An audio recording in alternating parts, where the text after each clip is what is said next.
Welcome to the eCom Collab Club Podcast, where operators, risk takers, and battle-tested founders drop the lessons that cost them time, money, and their sanity, and share what actually works so you don't have to pay the same price. Hosted by Peter Gardner and Adam Pearce, founders of the eCom Collab Club and Blend Commerce, the Shopify CRO agency.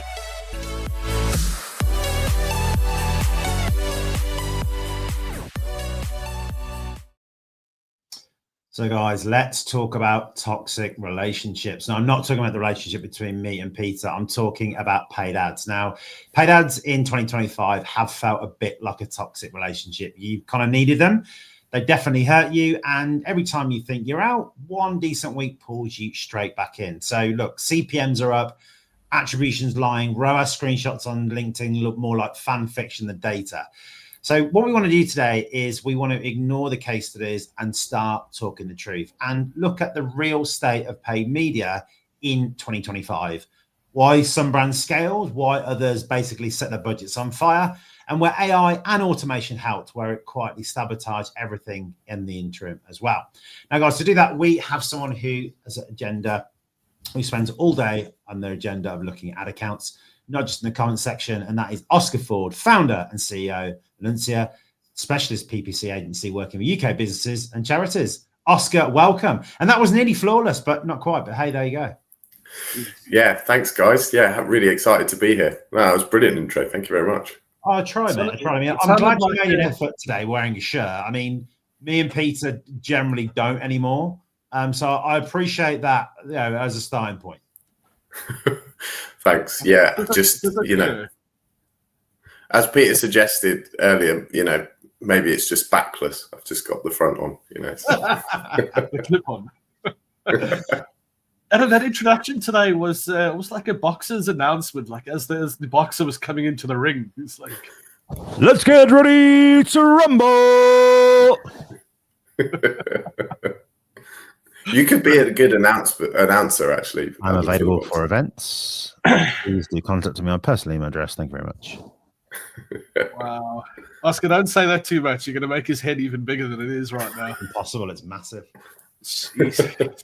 That's true.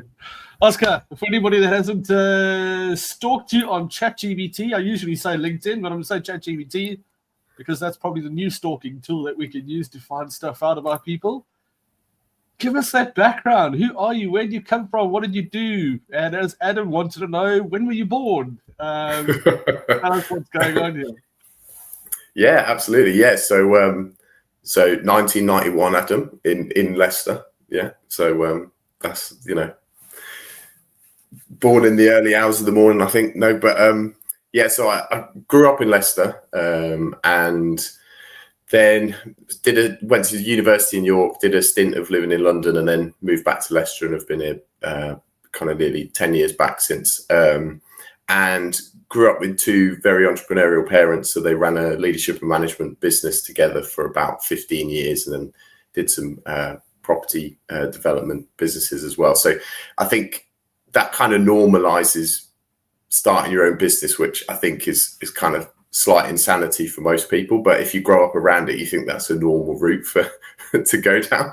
So I think that was kind of, I suppose, shaped how I wanted my career route to go. So at university, I kind of partnered up with a friend and we started selling fancy dress to students. So during Freshers Week, there's always loads of fancy dress events, and we thought, well, you know, that's a lot of stuff you've got to buy. So I think we thought, it's kind of early ecom days. Amazon wasn't quite the giant it was.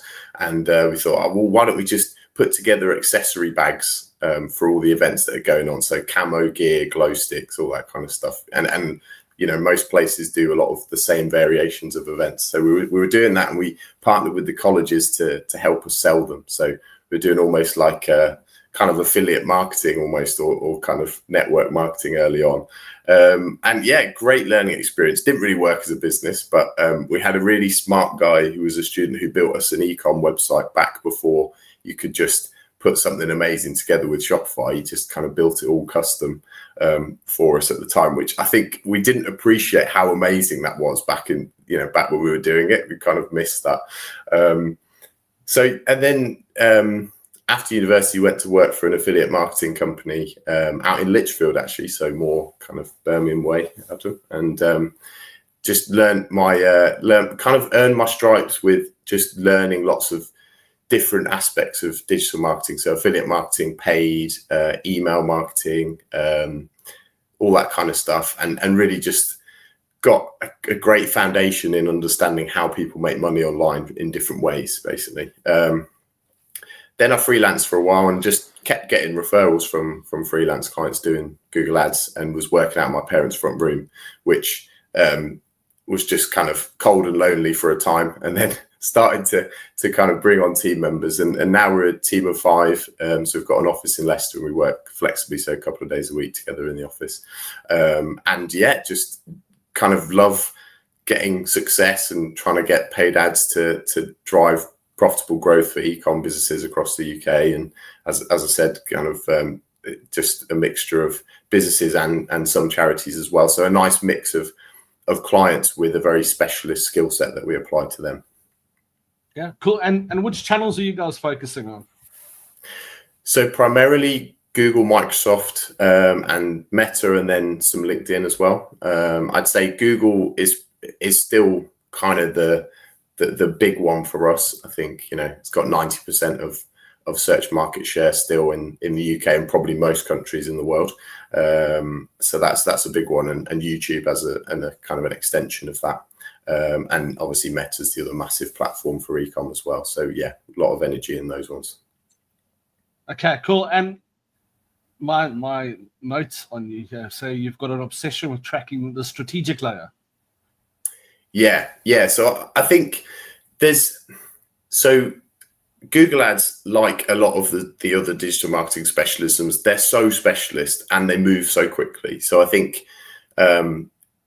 we focus on being really deep in one specialism, but then these things don't operate in a vacuum. So actually, you have to be, if you want to be a really good partner to a client, you've got to be looking at the other things and the other parts that are barriers to growth. I thought it was interesting at one of the eCom Collab clubs a few months ago. The panel was brilliant, and there was some great brands on there like Heights talking about just all the metrics they use, the reporting kind of infrastructure they use, and how they do that. And it was really sophisticated and really, really smart. And then I thought, that is quite rare. There's so many brands who actually, they're just kind of going, I don't know what any of these metrics mean. I don't know how to focus on them. I don't know, I'm juggling 15 different things at the same time. So I think being a supportive kind of agency partner where you can come in and say, okay, well, we can help you build that, or let's figure that bit out, or these are the only few metrics that you need to care about. And looking at, if your website speed's really bad, your paid ads aren't really going to work very well. If you've got no social signals on your website, even if your product's amazing, if you pay for someone to get there, they're just probably not going to convert. And then it's going to make it really, really hard to actually make that advertising spend profitable for you. So I think for us, it's all about kind of being best in class at what we do, but saying, actually, let's look at these other areas that are going to help us grow faster. I'm glad you brought that up, actually, because I was having a conversation with someone actually I was on another podcast before this one today, and this is the conversation we got into about eCom, is that it's got to a point now where there's this kind of like flexing, like, I know this acronym and I know this metric, and you can do this with this tool and this, but it's moving far and far away from the absolute minimums of what it's about, which is making money, profitability and revenue. And I think I completely agree with you on the metric front. Is we've become so obsessed with chasing all these metrics, and you see these screenshots on LinkedIn. In fact, actually, I'm going to ask you about that. Screenshots on LinkedIn. It's honesty time. Have you ever done a screenshot on LinkedIn about how wonderful you are? Up to us, it's all right. Yeah, I think so. Yeah. I mean, look, I get it. I mean, I think we all want to do that in agency to show people what we've done. But I think what I'm interested in though is there's been a lot, I think, look, in eCom Collab Club events, in terms of on LinkedIn, about the state of paid ads this year. People kind of, flexing on there, people kind of saying, it's been really bad. You're obviously very close to ground with your clients. What's the real story been? Has it been that bad or not as bad as everyone maybe is making it out to be? Yeah, I think that's, I would say it's been actually a really mixed bag. So absolutely costs are rising. I think there's a few mechanics that do that. So Google Ads, for example, bakes in an inflation kind of addition every year anyway into the auction costs. Within an auction, you've got additional competition from new entrants to a market. I think these days it's become easier and cheaper to just launch a new brand or launch a new business. So actually, that you can do that. There's been a lot of changes with sort of new global players. So you've got Shein, Temu, lots of these giant brands that are just spending a fortune, and they're coming into the Google Shopping results and search, and they're just inflating prices through competition because they're just coming in as new entrants with lots of money in their pocket. And that definitely is hurting smaller brands. Just as an interesting anecdotal example, so we have a client who their product is also sold by other merchants on Amazon a lot. And some of those that sell on Amazon are a lot cheaper, partly because they're sometimes knockoffs or they're fakes or whatever as well. But even the real ones, Amazon's pushing those on shopping against the client's listings, and they turn their ads off in the UK for a whole month, as we think as kind of a paid trial to see what the impact was for Google Ads for them.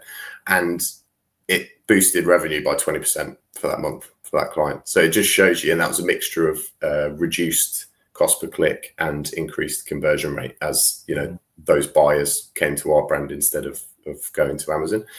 So you can see how that competitive landscape really does make a big difference to what you pay in the auction. I think I had a quick look through some of our client accounts, and it is really a mixed bag. So we've had some where average cost per click's really gone up a lot year on year. So we're talking, 40-50% up, and we're seeing others that are largely flat. I'd say most are seeing roughly 8-10% increase on CPC at least. So you've got that thing of, just standing still, you're potentially paying 10% extra on your fees. You've got the digital services tax from Google, which they helpfully pass on to advertisers, which is 2% extra. So whatever your Google Ads bill is at the end of a month, you're going to pay 2% extra for the digital services tax. Whereas Meta, I'm not sure about TikTok and Amazon ads, but Meta don't pass it on to the advertiser. So just lots of costs kind of mounting up. And I think that's, again, where really good ads management is about just trying to kind of battle against some of those changes and find new areas for growth, new innovation, and also just coupling up with those things of, well, actually, if we shave a second off the load speed of the website, that's going to help conversion rate. And actually, we can offset the 10% higher clicks with 10% better conversion rate if we're just strategic about the projects that we work on. But yeah, I mean, there's been so much change this year in the platforms too. I think every specialism in digital marketing, I think, is somewhat exhausted by the amount of change, because you're going up against these $1 trillion businesses that are able to just churn out all of these updates on almost a weekly basis, and you're just trying to keep up with some of those changes. So some of them have been really exciting, but some of them it's a new thing to learn, it's a new thing to test. So I think there's a real danger that you lose sight of the fundamentals and the basics because you go off chasing shiny objects to an extent, because there's all this new stuff to go after. So yeah, I think tiring, a bit more expensive. Hopefully through this conversation, I'll maybe make paid ads seem a bit less abusive and potentially a little bit more, not a little bit softer, not quite as, an opportunity, not just an abusive partner, really. No, I mean, I think, what you've raised some brilliant points there, Oscar. And I think what I want to ask you about specifically is that when people talk about ads, the conversations that you overhear are like, CPCs, CAC this, ROAS this and the other.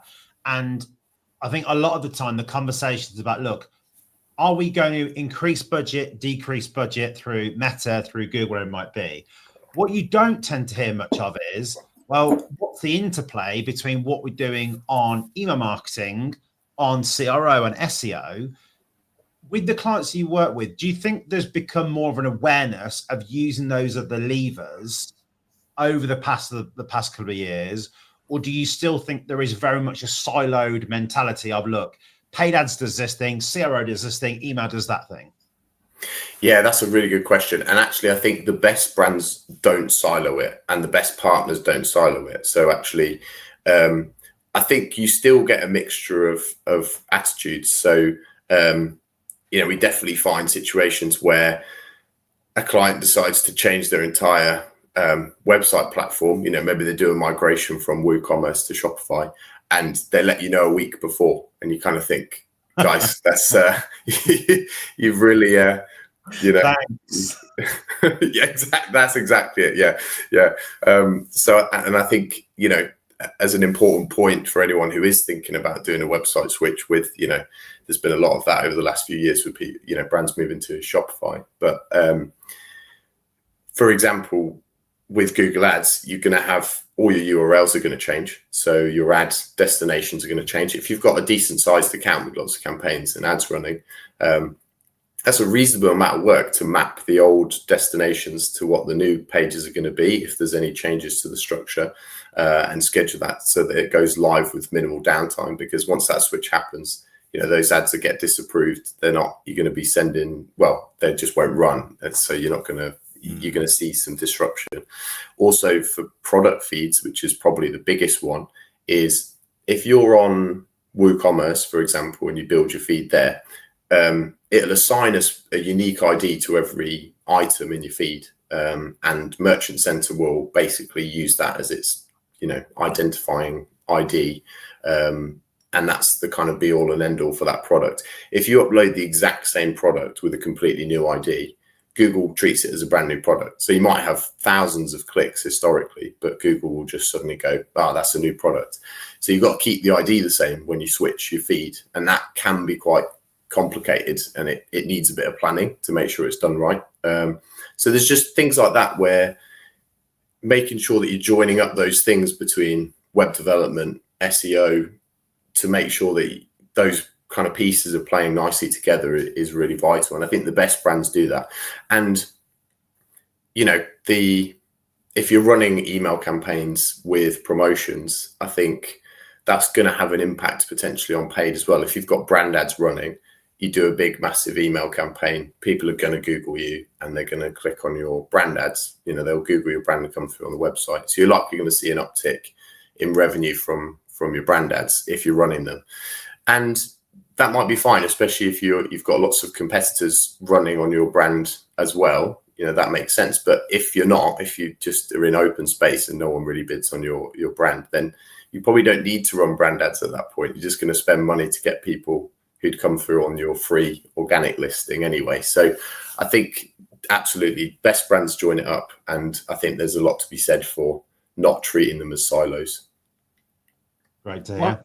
Well, while we're on that topic of what the best brands are doing on that side of things, as Adam mentioned, 2025, it's been a toughie for a lot of brands with paid.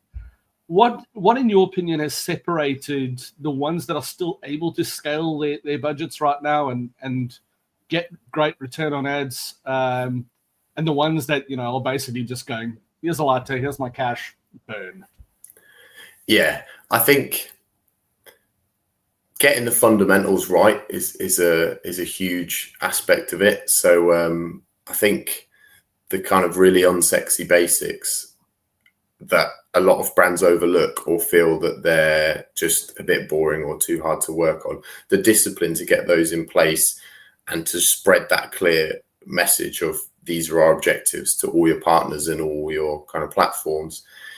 Yeah. Is simple but hard to do well. But if you get that right, actually everything follows. Because I think if you boil it down, a lot of paid advertising in the same way that a lot of other marketing channels work, is if you can measure what the impact is in a reasonably reliable way. So how much is this channel actually making for us in terms of revenue, and is it profitable? If you have those answers to those questions, you can quite easily look at different campaign activity and say, is this actually doing what we want it to? And so the best brands are able to have that framework to look at those things and say, actually, yeah, that's a really good investment. That one isn't,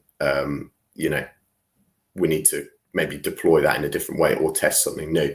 And I think that foundational approach, most e-commerce brands on Google, it's about having really strong search campaigns and really strong shopping campaigns with a really good product feed.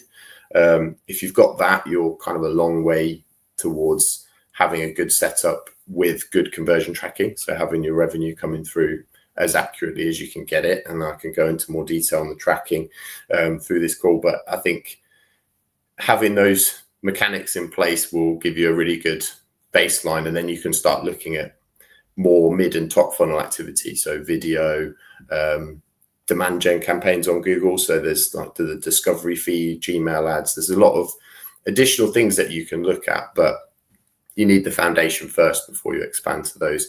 And with Meta, I think these days it's definitely moved to a lot more of a kind of strong creative led strategy. So whereas, a decade ago, it was a lot of granular targeting and being very kind of segmented. And these days it's a lot more just let us, the bidding algorithm, do a lot of the heavy lifting for your targeting side of things and focus on getting creatives that really speak to your target audience. So I think those are the big things. And as a final point on the best brands, they get the basics right in the most important stuff, which is they have products that people want and at least a competitive price or a price that people are willing to pay. And they get those in front of the right people. And I think sometimes that can be forgotten. If your brand's getting really bad reviews, you might find actually you're putting people off without noticing. Getting those fixed first will help every single channel that you're running. Yeah. So you mentioned Meta. It's got better to not try and set the rules yourself and rather let the algorithm decide that for you. I'm presuming that's got something to do with obviously the investment that Meta's made with AI and their large language model and what they can predict what people are going to be buying and things like that. Whereas historically it was like, no, we need to find our target market. This is our demographic. We need to set it at this. This is our ideal buyer. But that's not always the case. And when did that sort of like change happen? Yeah, that's a really interesting topic because I think that's been probably the biggest change for particularly Google and Meta have been really, I think, the biggest platforms to make this switch over the last 5 to 10 years. Really, it's been gradual and then very fast, I would say. So both of those platforms have gone, we've got all this data. Why don't we train machine learning algorithms essentially to look for all the signals in any given marketing auction or campaign activity and use those signals to kind of learn who is likely to be a buyer for you or convert and get the goals that you want. Yeah. So Meta's, to your point, Meta's has worked really well because I think I was reading Jessie Healy she's really posted some really good stuff on LinkedIn about marketing, but she was saying that in Meta's latest earning call, they were up, revenue was up to 24% or something, I think. I don't know if that's exactly the right figure, but something like that for their advertising revenue. And I think a lot of it has come from the fact that Meta's targeting has gotten better and better. And I think so a lot of advertisers have gone, this is working, let's spend more there. And the analogy I like to use, and this is more on a Google front, but I think it applies to both, is a decade plus, running a Google Ads account was like early flight. So you'd have a pretty basic plane. There'd be loads of levers and knobs that you can kind of interact with. And as a pilot, you're making lots of small adjustments all the time.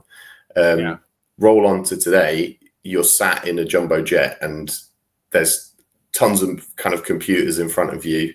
The plane can largely fly itself on autopilot, but you've really got to understand how it all works, because when stuff starts to go wrong, it can be very, very dramatic.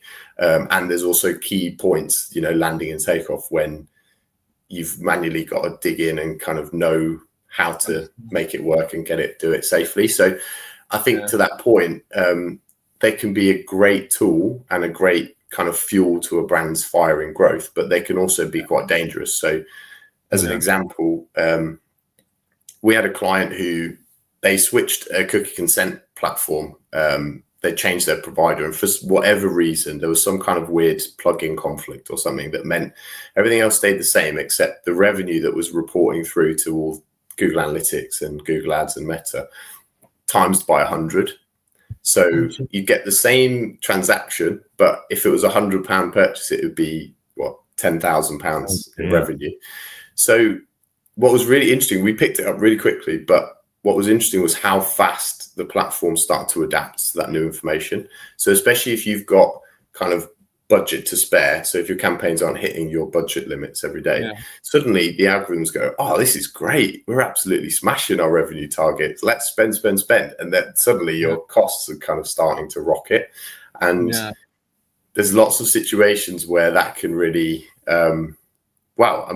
you're talking about livelihoods at that point. If you're not kind of really on top of your ad spend and making sure that it's carefully managed, you can end up in big trouble. So I think as a tip to brands is just, if you are doing ad spend, especially if you're doing it yourself, just make sure that you've got part of a routine to go in and check it and fairly regularly. And you can use automated rules to send you alerts when conversions drop to zero, or cost drops to zero, or cost increases by a certain amount. So just set up some basic sort of safeguards to kind of give you a little bit more peace of mind, just in case.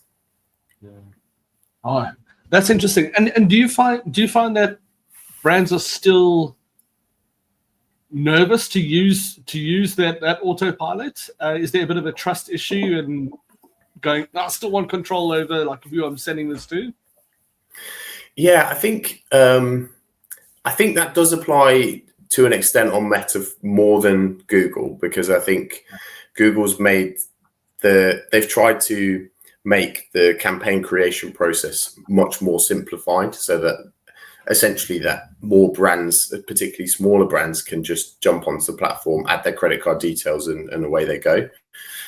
So I think that's made it a bit more kind of plug and play, so that you're relying more on the smart bidding and less on those kind of manual adjustments. I think Meta, a lot of people are still using some of those audience first approaches, rather than thinking about, okay, what kind of creative can I look to produce which will really be a scroll stopper and actually kind of engage my target audience based on my knowledge of the market. So I think that's true there. And I mean, not to demonize smart bidding as well too much, because actually, as I say, it can be great, and it does lots of things that humans can't do. If you think about, I think on Google, I can't remember the exact stat. It's like potentially, billions of searches a day on Google. So every single auction is a live auction for a new customer or potential customer. So having a machine that can go, Peter's been looking for trainers for the last week, and based on the signals we have for him, I think he's at buying point. Whereas Adam's has been looking for cleaning tips for his trainers for a week, and so actually when he searches for that same search, he's actually looking for something completely different, and is not really in a buying mindset. So no human can ever use those signals in the way that the bidding algorithms can. So it's just about using them in the right way, I think. But I think, like you say, it's still having that element of control. And I think let's zoom out a little bit here. There's been a lot of conversations recently about, do we just let AI do everything? Do we need agencies? Do we need specialists anymore? And I think this just time and time again, it just highlights that you do still need a hand on the steering wheel at the moment, because it's just not quite there to give you exactly what you want. And obviously, look, everyone listens to go, well, yeah, but you own Adam. Yeah, of course I do. But I equally can see that there are flaws, even within some of the process that we're trying to use AI and automation for internally, that just mean that we can't just go, look, leave it, and away we go. But I'll get off my high horse on this one. However, what I do want to do is bring up something very probably politically incorrect here, but fuck it, I'm going to do it anyway. Do either of you guys remember? And you're a little bit younger than us as well here, as well, Oscar. There was an app called Hot or Not. And it was a thing when I was at uni, and basically it would show ladies on an app wearing full clothes, all that kind of stuff, nothing that bad, but you would rate them hot or not, and you would kind of swipe left or right, a little bit kind of pre-Tinder. I don't know if you remember that. Isn't that how Facebook started? Yeah, I think it was maybe on Facebook. It just kind of came to me, so I was like, oh no, that's actually really bad, but it was quite fun at the same time. Anyway, I want to do Hot or Not, Oscar, now with the different ads platforms there. You can see where maybe I'm going with this now. So obviously, I want to talk about Meta. I want to talk about Google. I want to talk about short form video. So if we're saying that 10 is hot, i.e. printing money, and 1 is just don't even bother, where would you put Facebook and Instagram or Meta? Well, let's say Facebook and Instagram. You do them separately if you think they're two different beasts, which they probably are. In 2025, between 10 and 1, where are you putting them, hot or not? 8, I think. Strong. Yeah, good potential. Very good potential. I mean, yes, more competitive, more expensive, but good platform. Is that Facebook? Yeah, and Instagram, I think, the combination. And I guess soon to be more WhatsApp as well, because they're trying to open the doors to doing more WhatsApp marketing through there. Yeah, I know. Collective groans from everyone. We feel very differently about it. So let's talk about WhatsApp, because a lot of people think about that. We've got pals over at GoQuick who sort of open up WhatsApp in the UK. Obviously, Klaviyo doing it as well from a messaging point of view. What's your thinking about WhatsApp ads specifically? Excited, nervous? Yeah, talk to us about that. Yeah, a bit nervous actually, because I feel like the part of the reason why Facebook has taken so long to try and monetize WhatsApp is because they know that people don't see it as a place where they'd expect to be advertised. So there's a kind of a real friction, I think, and when that happens, if you've got a bit of friction with the platform, sometimes that can be switched to the actual brand. So if you end up the kind of unlucky brand who pops up in someone's WhatsApp and with a promotion that's really good, and someone goes, I do not want to see that, I'm just furious, why are they advertising to me? That's potentially a bit of a risk.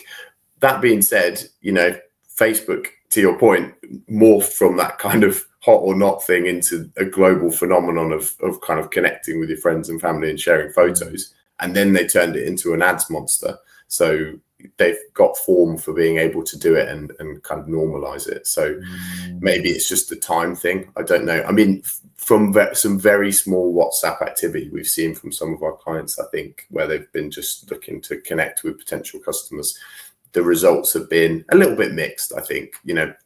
Depends on the brand. I mean, I don't know what you've seen on that, but I suppose it does depend on your customer base a lot as well, and kind of where they hang out. Yeah. I mean, I think the things around WhatsApp for us has been thinking about sort of more of it as a sort of customer service function, and using it as kind of a methods of communication rather than kind of an advertising system. And I think, there was actually a discussion going, I think it was a guy, I can't remember his name, from Coat Paints, who was kind of saying that he doesn't like this move of people kind of going into ads, around WhatsApp. But I was kind of saying, look, there is a lot out there about customer service that is, sort of can be done in that level. I suppose what I also want to do then is let's move on from sort of the word of Meta. Let's think about Google. And obviously you've got PMax, you've got search, you've got shopping, YouTube. Hot or not on those guys, all those different flavors. Where are you taking us with this one, Oscar? Okay, so search and shopping both get a 9. PMax, I'll give it a 6.5, because I think can work. and is very plug and play. So actually for some brands, especially if you're limited on time, you just need something in place and working. It takes a lot of the complexity out, which can be really effective. And we've seen that work. The problem with PMax is number one, it will bias heavily towards brand and existing warm users. So it's not particularly good for growing your kind of new customer base. And so as a top tip for anyone watching would be to add your brand terms as negatives to your PMax, because you can run a brand only search campaign on a relatively lower budget. You will probably find that your cost per click is cheaper. You will then mean that your PMax is geared more towards remarketing and new customers than it would be if it's also including brand. So I think can be good used in the right way. I like the fact that it combines a few different media formats, whereas again, if you're a bit short on time, you're a bit low on budget, doing it as a one person, marketing team, then being able to chuck it a bunch of assets or give it no assets and try and give it to just focus on shopping, it can work. YouTube, I think YouTube is underutilized a lot by e-com brands. I think to the short form video point, I think I pulled out some stats before this call. So Meta obviously takes short form video. YouTube, I think, is the fourth largest kind of PPC platform out there. Amazon is the third biggest. So that's another one that's kind of a bit of a hidden giant. So YouTube has 2.7 billion monthly active users. TikTok has 1.6. So TikTok's grown massively and grew 40% year on year in their advertising spend in 2025. So is kind of blowing up as a kind of an advertising platform. But the big ones are still Google and Meta. And I think a lot of people focus short form video on Meta and TikTok, and then they kind of neglect YouTube Shorts, which is massive, absolutely massive. So I think, looking at that and applying the same mentality, maybe with a few tweaks for the specific platform, is definitely a growth opportunity for brands. So I'd say I would give YouTube probably a 7.5, because I think you only really want to be focusing on it after you've done some of the other channels and got those working for you. But in terms of connecting with new potential customers, it's definitely underutilized. Is that YouTube Shorts or YouTube itself? Both, really. I think so. YouTube as a discovery platform is a huge search engine in itself, in the same way that we've heard news stories about TikTok becoming that, particularly for kind of Gen Z and younger. If I need to figure out how to install something, or how do I fit skirting board, or how do I fit a new extractor fan, I'm going to go on YouTube and look for a how-to video and probably end up on a B&Q, helpful B&Q explainer guide. If you're a brand who's got a video like that, even if it's organic YouTube, you're building trust straight away. You're connecting with a potential customer. And if you sell extractor fans and you've told me how to install it, I may well buy your extractor fan. So I think there's definitely an organic play. And then you can obviously use some of those videos then for both new customer acquisition and remarketing. So the remarketing piece is interesting, because I think video can be really effective for that if you've got previous customers that you're trying to re-engage, or if you're trying to, even if you're like a subscription brand, if you're trying to keep that momentum going and keep them coming back and to understand the benefit of your product. If you can build that kind of educational series of videos of saying, well, actually, if you make sure you do this, you'll see all the benefits of the product. I think that can be a really good way of kind of building that brand trust, but also that momentum to keep people coming back. So I suppose then, if I guess the final area, I guess, is kind of a few more kind of speculative areas. So in terms of kind of short form video, what's your kind of feelings around that? So sort of maybe, short form, TikTok, LinkedIn, and I guess equally speculatively speaking, kind of, ChatGPT, what's your thoughts on how ads might go there? Yeah. So to start with short form video, I think it's going to keep getting bigger. Our attention spans keep shortening. So I think, everyone now kind of balks at the idea of a 15-minute video, but, I can manage 30 to 60 seconds. So I can't see that trend changing anytime soon, unfortunately, I think to all of our detriment, sadly. But I think, there's a good opportunity for brands of thinking about how can we build that story through short form content. And I think thinking about it as a wider piece of not saying, we've just done one video, we'll chuck it up and leave it, of kind of saying, okay, well, what kind of stuff would I want to see as a potential customer over time and at different stages of a buying journey with my brand? ChatGPT and the LLMs, that's a really interesting one, because I think that's a lot of change there. So at the moment, so outside of Google, so the stat is a bit warped because Google has Gemini built into its own platform, so it's kind of unfair. But the non-Google LLMs, they make up about 1% of overall kind of search market now. So Google's 90%, the LLMs are about 1%, but they've grown like a rocket, the last few years. I mean, I don't know about you guys, but it feels a bit like the early kind of smartphone adoption curve, where you turn around and there's someone who's 15 using ChatGPT and there's someone who's 80 using ChatGPT, and both are just completely obsessed with it. That to me is like, okay, there's something massive going on here. And I've heard lots of people who just search on ChatGPT or Perplexity or whatever first before they go to Google for different things, which I think is fascinating. That's a massive behavioral change very quickly. Especially for something that you have to go to a different place to look for it. We've kind of, our generation is you Google it, and now you ask Gen Zs about how they search and they say, search it up. There's not that linking now of Google with search. So I think that's a huge change. There have been rumors about ChatGPT bringing in ads soon. There's been rumors about them starting to test advertising. I've seen LinkedIn screenshots about ads in ChatGPT that people have seen in the last few days, but I don't know where the source for this is from, so I can't verify it. But I think it's inevitable they'll advertise, because they are setting fire to money at the moment. Like they are spending hundreds of billions to kind of keep growing and to run all the data centers that they're using. So I think that's going to be massive. They've just recently brought out ads in AI overviews in Google. So you can now be found in those. You can access those through Performance Max campaigns and AI mode for search. So there's like a setting in search campaigns that allows you to kind of be eligible to appear in those with broad match keywords. As a word of warning, I think we've done a bit of testing with that, and it can be a bit of a mixed bag. I think make sure you've got your foundation on search working with exacts, phrase and broads. And then if you've got to the point where you've got broad keywords running really well, then look at that. So just for anyone who isn't sure about what that means.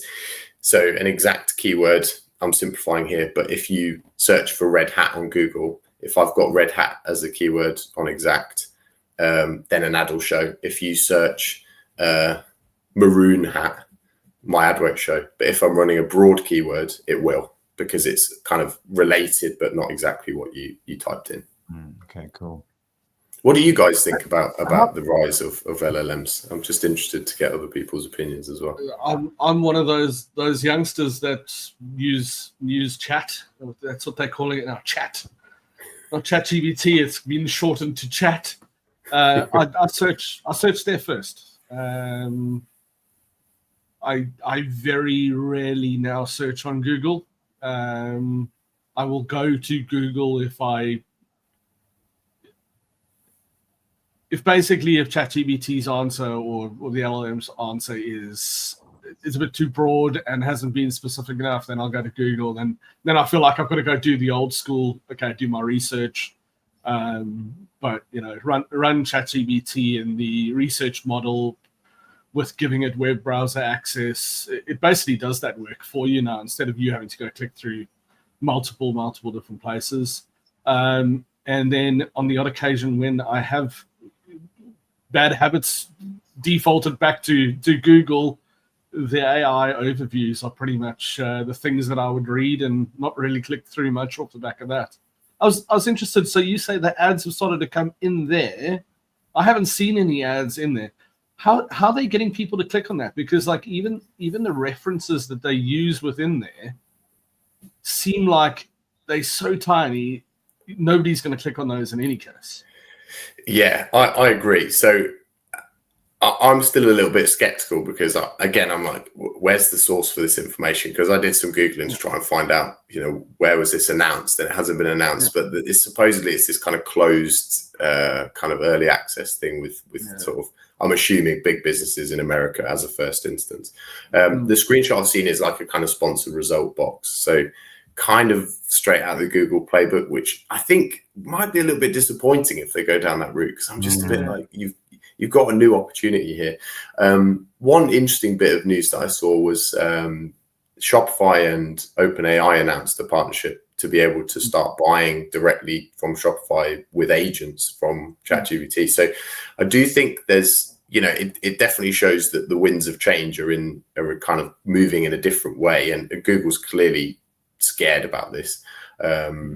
So I think that will definitely have a big impact for e-com brands. I think if I was an e-commerce brand going into 2026, I'd definitely be looking at how I can build out more kind of educational or informational content that's very tied to my products and use cases that people are likely to search. So I think the same kind of queries that people use on Google are still relevant on an LLM, because people want to find out the same information. Fundamentally, they might just look in a different way. So if you want to be discovered as a brand on an LLM, I think kind of thinking about how you can answer those queries in a really good way is likely going to get you to have good visibility. Because I do think, Peter, if you're looking on ChatGPT as your standard, then brands of stuff that you are likely to buy, they need to take notice and actually think about how can I make sure I'm visible on there, in particular, as well as being visible on Google. Yeah. I mean, I see it. I mean, Adam knows. I'm seeing AI as the way that's going to be continuously going over and iterating. But I was really, I think it was last week, the week before, when Google's I forget the name of their model 3.0, their latest model came out, and all the crazy things that they can do now. It sort of was just that reawakening of going, yep, Google are the biggest players here, and everyone's been talking about OpenAI, but you know what? Google just needs to do something like this and show that they've got something else. And I think the biggest awakening was realizing that their chips, and this was sort of lost. Their chips weren't actually the chips from I'm forgetting the names of companies. They weren't the main chip. What's that, Adam? It weren't from NVIDIA. No, they weren't NVIDIA chips. It was actually just Google's chips, and they've built their latest model off the back of that. And it just seems crazy. And then you think to yourself, okay, well, if they don't need NVIDIA chips, what is going to slow them down now for taking over everything else? And I think the war is really on. And, we've got all these big models, and eventually it's going to go down to one or two.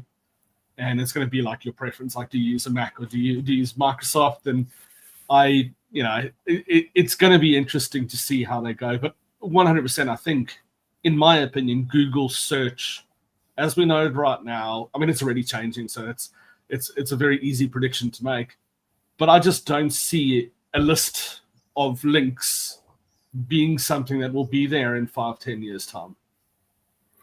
Yeah, that's really interesting. And I think a bit of extra kind of fire up the backside for Google is a good thing. If you're a monopoly for so long, you get lazy and you get kind of slow. I mean, I'm not saying Google isn't a good product. I think it's still there's a reason they've got 90% market share and have done for so long. But competition is good for everyone in general. So I think, I definitely think that's going to lead to a bit more speed and a bit more exciting kind of innovation in that space. So yeah, it's going to be interesting. I think as well, it's going to be about brands and agencies finding where AI works and where it's effective and where it doesn't. And everyone's still really finding their feet on that. I think I watched a Hallmark film the other week, and they had, I think, AI'd Christmas decorations onto the front of houses, and they had like a poinsettia plant in gravel at the front, and it was basically levitating at the bottom of the stairs. And I thought, yeah, that doesn't really work. But then you see other use cases where you think that's actually a really interesting example of how you can use AI in ads or content or creatives, and it's effective. Yeah, I feel like when it's almost like it's too copied and they're trying to be too real, you're getting to a point where you're going like, okay, cool, I understand that. But then the minute you see that bit of that AI tweak, and then you're like, you're trying to be real, but do not. Rather just really just show us that it's fake. Like go all the way or do it that way. But I reckon that's going to change. Eventually everyone's perception is like, okay, cool, it's AI generated. That really doesn't matter. Yeah, and I think that's been my impression as well. And I think that's definitely I don't have enough data to speak about it on a wider piece, but I definitely think as a consumer, when something is kind of close to real but slightly off, it throws me. It makes me kind of trust it less. Whereas to your point, if it's kind of someone taking off into space because it's all AI generated, that is more fun because it's more creative and it's like, okay, I can tell it's not real. I'm a bit more comfortable because I already know it's not real. So I do think that's probably a consideration when it comes to kind of creative production as well. I think, go big and bold, do stuff that other people aren't doing completely with AI. And then if you're going to make something that you want to be real, just invest carefully in making something that's really good and is relatable for people. Yeah. Cool. We are going to move into sort of a quick fire round here with some short little statements, and interested to get your opinion on these. So, most overrated metric in paid media right now? Yeah, this is quite a tough one. I think controversially, actually, based on the start of our conversation, I'm going to say cost per click, because I think you can get too focused on that and forget about optimizing everything else that's important for your business. Okay, so is that opposed to cost per conversion? Yeah, exactly. So sort of CPC, CPM, I think you can lose sight of the fact that, if you work on your conversion rate, if you increase your average order value, if you look at other channels and kind of blend them together, actually you'll acquire new customers for the same or cheaper acquisition cost and make more money as a business. Cool. Most underrated signal you look at when an account is in trouble? Yeah, so there's two here. I think there's two on a Google front that I'd say are kind of interesting, and there's another one. I'm being greedy. I'm taking three rather than go for it. So I think with Google, looking at your search impression share metrics is definitely underrated, because to a point I made earlier, where the competitive landscape is very dynamic. You might have a new entrant appears, they leave, someone increases their budget. You don't know what's happening at any given point, but you can check, because in Google you can look at your auction insights and check how that's tracking over time, and you'll find, okay, actually we've seen our impression share or our visibility in the top of the ad slots in Google drop from where it was, and actually that's why we're getting less clicks, or we're getting less quality clicks. So that's a big one. In Google, there's a metric called conversion value by conversion time, which is almost like a lagging indicator of how much revenue you're getting. So that's also a useful one, which if you're kind of looking at a static point in time, you say, oh, we're below our target ROAS or our target acquisition cost. It might be that it's because you've got, it takes people 10 to 14 days to actually go from impression or click to actually buying your product. And so you might be tracking all right, in which case you might pull back on spend too early and find that actually it was all right in the end. I think with Meta, it's kind of a slightly woolly around a particular point. So it's not so much a signal, but I think there's a danger sometimes with Meta that you can end up kind of capturing a lot of the same people that you're capturing from other places. So you can bias to warm users too much, and actually you find that whilst Meta's telling you it's going great, your actual new customer acquisition is very flat. So I think Meta's been pushing a new incrementality setting on their attribution models. I think that's worth testing for a lot of brands. Do it carefully, as with anything that's new, but the aim there is to try and give you more insights into what's the additional kind of value add of those ads versus everything else. So I think just looking, and that actually applies to Google as well. If you're doing all brand paid, it will look great on an in-platform ROAS, but you're not really doing much to grow your business. So I think, look for those other signals that tell you you're too weighted on existing or returning customers. One PPC best practice you wish would disappear? Yeah. I think there's still a lot of too much segmentation going on, and it's kind of a hangover from the old way of doing PPC, where you'd have a lot of granularity. So 10 years ago, one strategy that worked really well is you had single keyword ad groups, or even single keyword campaigns sometimes, and that could just lead to a campaign being like an account being really, really big and unwieldy. You can end up with 50, 60, 70 campaigns, and you're spreading budget everywhere, and it's really hard to manage. I think with the way that machine learning's gone on both Meta and Google, and I think similar applies to even if you're doing Amazon ads and TikTok, is try and start simply, because it's easier to manage, it's easier to report on, and you can expand from there. You can see what is and isn't working. Cool. One platform you'd still bet on for 2026 if you had to pick just one?